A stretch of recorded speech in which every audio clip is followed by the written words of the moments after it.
عن عاصم بن حميد قال سألت عائشة بما كان رسول الله صلى الله عليه وسلم يستفتح قيام الليل. عائشہ صدیقہ رضی اللہ عنہ سے میں نے سوال کیا کہ رسول اللہ صلی اللہ علیہ وسلم قیام اللیل کا آغاز کس چیز کے ساتھ کیا کرتے تھے؟ قالت لقد سألتنی عن شيء، انہوں نے فرمایا کہ بلا شبہ تو نے مجھ سے اسی چیز کے بارے میں سوال کیا ہے کہ ما سألنی عنہ احد قبلک، نہیں مجھ سے سوال کیا اس کے بارے میں کسی ایک نے آپ سے پہلے. کان رسول اللہ صلی اللہ علیہ وسلم یکبر عشرا ویحمد عشرا ویسبح عشرا ویحلل عشرا ویستغفر عشرا ویقول اللہم اغفر لی وحدنی ورزقنی وعافنی اعوذ باللہ من ضیق المقام یوم القیامہ. عائشہ صدیقہ رضی اللہ عنہ فرماتی ہیں کہ رسول اللہ صلی اللہ علیہ وسلم 10 مرتبہ تکبیر کہا کرتے تھے اور 10 مرتبہ تحمید کیا کرتے تھے، 10 مرتبہ تسبیح کیا کرتے، سبحان اللہ کہتے، 10 مرتبہ لا الہ الا اللہ پڑھا کرتے تھے اور 10 مرتبہ استغفار کیا کرتے تھے، اور فرماتے تھے کہ اللہم اغفر لی، یا اللہ تو مجھے بخش دے، وحدنی اور تو مجھے ہدایت دے، ورزقنی اور مجھے رزق عطا فرما، وعافنی یا اللہ تو مجھے عافیت دے. اعوذ باللہ میں اللہ تعالیٰ سے پناہ طلب کرتا ہوں من ضیق المقام یوم القیامت، قیامت کے دن کھڑے ہونے کی تنگی سے. آپ علیہ الصلوۃ والسلام جب نماز تہجد کے لیے اٹھتے تو تہجد کی نماز کو ادا کرنے سے پہلے آپ علیہ الصلوۃ والسلام نیند سے اٹھ کر یہ دعائیں پڑھا کرتے تھے. یعنی یہ دعائیں آپ علیہ الصلوۃ والسلام تہجد کی نماز کا آغاز کرتے ہوئے دعا استفتاح کے طور پر نہیں، بلکہ یہ دعائیں آپ علیہ الصلوۃ والسلام تہجد کے نماز کے لیے اٹھنے سے پہلے بیدار ہونے کے بعد ہی پڑھا کرتے تھے. ایک نیا لفظ اس حدیث میں وارد ہوا ہے اور وہ ہے من ضیق المقام یوم القیامہ، قیامت کے دن کھڑے ہونے کی تنگی سے. اللہ کے سامنے جب انسان کھڑا ہوگا تو صرف اس کو 2 پاؤں رکھنے کی جگہ ملے گی، یعنی ایسا بھی نہیں ہوا کہ وہاں ٹہل سکے یا پاؤں کو اٹھا کر اور ساتھ ہی کسی دوسری جگہ پر رکھ سکے، اس قدر بھیڑ کا عالم ہوگا. تو اس لیے اللہ تعالیٰ سے دعا کی کہ قیامت کے دن اللہ تعالیٰ کے سامنے کھڑے ہونے کی جو تنگی ہے تو اللہ تعالیٰ اس سے بچا لے. اگلی حدیث پڑھیے.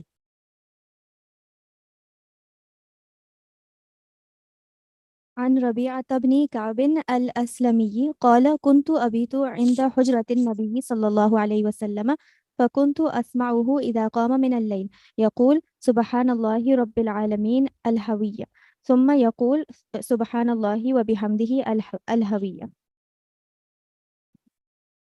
ربیعہ بن کعب الاسلمی رضی اللہ عنہ فرماتے ہیں کہ میں نبی صلی اللہ علیہ وسلم کے حجرے کے پاس رات گزارا کرتا تھا. فَكُنْتُ أَسْمَعُهُ إِذَا قَامَ مِنَ اللَّيْلِ، میں سنا کرتا تھا جب آپ علیہ الصلوۃ والسلام رات کے لیے کھڑے ہوتے تو فرماتے سبحان اللہ رب العالمین، یہ فرماتے پاک اللہ جو تمام جہانوں کا رب ہے، الحویہ لمبی دیر تک، یہ فرماتے لمبی دیر تک سبحان اللہ رب العالمین سبحان اللہ رب العالمین، یہ کلمات لمبی دیر تک کہتے رہتے. ثم یقول، پھر فرماتے سبحان اللہ وبحمدہ، اور یہ بھی کہتے الحویہ لمبی مدت تک. آپ علیہ الصلوۃ والسلام نیند سے بیدار ہونے کے بعد عبادت کے ادائیگی سے پہلے آپ علیہ الصلوۃ والسلام یوں اللہ تعالیٰ کا ذکر کیا کرتے تھے. عن ابن عباس رضی اللہ عنہما قال کان النبی صلی اللہ علیہ وسلم اذا قام من اللیل یتہجد. ابن عباس رضی اللہ عنہما فرماتے ہیں کہ نبی کریم صلی اللہ علیہ وسلم جب رات کو کھڑے ہوتے تہجد کی نماز ادا کرتے تو فرماتے اللہم لک الحمد، یا اللہ تیرے لیے تعریف ہے، انت نور السماوات والارض ومن فیہن، تو آسمان اور زمین کا نور ہے اور جو کچھ ان کے درمیان ہے تو ان کا نور ہے. یعنی آسمان اور زمین میں نور کو پیدا کرنے والا تو ہے، یا پھر یہ ہے کہ آسمان اور زمین میں جو بے عیب ذات ہے وہ تو ہے، یا آسمان اور زمین کو بغیر عیب کے پیدا کرنے والا تو ہے. وَلَكَ الْحَمْدُ، تیرے لیے تعریف ہے، انت قیام السماوات والارض ومن فیہن، تو آسمانوں اور زمین کو قائم رکھنے والا ہے اور جو کچھ ان کے درمیان ہے تو ان کو قائم رکھنے والا ہے. وَلَكَ الْحَمْدُ، تیرے لیے ہی تعریف ہے، انت ملک السماوات والارض ومن فیہن، تو ہی آسمانوں اور زمین اور جو کچھ ان کے درمیان ہے ان کا بادشاہ ہے. وَلَكَ الْحَمْدُ، تیرے لیے تعریف ہے، انت حق، تو ذات برحق ہے، وَوَعْدُكَ حق، تیرا وعدہ برحق ہے، والجنت حق والنار حق والساعۃ حق والنبیون حق، جنت برحق ہے، جہنم برحق ہے،